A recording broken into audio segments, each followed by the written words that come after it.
Okay, isang malungkot na balita, no? Alam mo naman ako fan din ako ng Nature Garden. Pero malungkot na balita dahil si Sanchay daw o si Barbie Sue pumanaw o namatay na sa edad na 48 years old. So bata pa si Sanchay, no?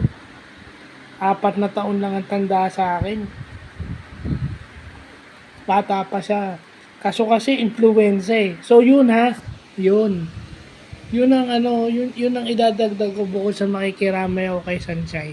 Dapat alam natin na kailangan nating magpabakuna ng flu vaccine. Ako nga ko sa City Hall kung meron Kasi nga kita nyo si Barbie wala naman siyang napabalitang sakit.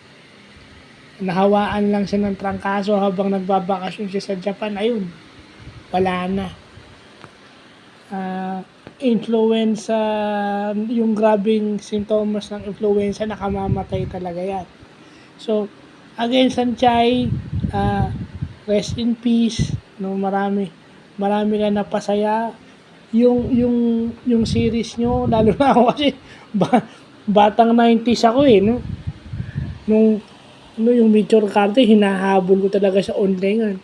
Idol ko nga yan, si Jerry yan Sana nga naging kamukha ko yan. Pero sana, kasi wala nang magiging babae na katulad ni Sanchay Yung palaban pero martyr sa isang lalaki. Yun yung masarap makasama, yung character ni Sanchay. And Barbie Sue portray it very well. So to Sanchay's or Barbie Sue's whole family,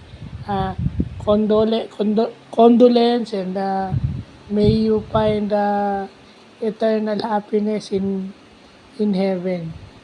No?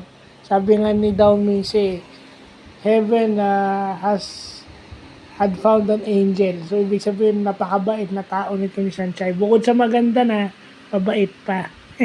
Bibira tong mga taong ganito, lalo na sa mga babae. So, yun. Pakikiramay lang tayo. No? Nakakalungkot. Hindi mo talaga masabi buhay ng tao ngayon. At saka yun lang yung importance ng influenza vaccine. Yan. Kung talagang fan kayo ni Sanchay o ni Barbie Sue, kung may oras kayo, magpabakuna kayo ng flu vaccine. Yan. Libre naman yan sa City Hall ko sa mga local government unit nyo kung meron sila. O kaya sa barangay nyo. Kasi minsan ang sinasabi nyo lang, pang senior citizen lang yun pambata Kita nyo nga si Barbie Si Barbie na lang yung dahil ang example, si Sanchay.